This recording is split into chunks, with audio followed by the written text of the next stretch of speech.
आपल्या देशाचे यशस्वी पंतप्रधान आदरणीय नरेंद्र मोदीजींच्या सरकारला 12 वर्ष पूर्ण झाली आणि या तपोपूर्तीच्या निमित्तानं जो 12 वर्षाचा प्रवास आदरणीय मोदीजींच्या नेतृत्वाखाली आपल्या देशाने केलेला आहे आणि देश सर्व पातळीवर खूप वेगानं प्रगती करताना आपण सगळेजण पाहतोय। आज आपण सगळेजण पाहत असताना देशाच्या पायाभूत विकासासाठी आदरणीय मोदीजींनी समाजातल्या प्रत्येक घटकांना सोबत घेऊन प्रत्येक घटकाचा विचार करून आज देशाला प्रगतीकडे नेण्याचा संकल्प केलेला आहे आणि एक आमूलाग्र बदल आज देशामध्ये प्रत्येक क्षेत्रामध्ये झालेला आपण सगळेजण पाहतोय।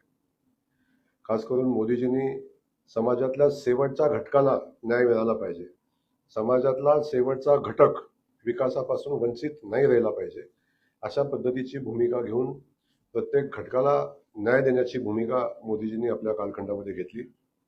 आज आपण सगळेजण पाहत असताना देशामध्ये पायाभूत सुविधांचा विकास होत असताना देशानं दळणवळणाच्या क्षेत्रामध्ये क्रांती केलेली आपण सगळेजण पाहतोय। देश आज सर्वोत्तम रस्त्याने जोडलेला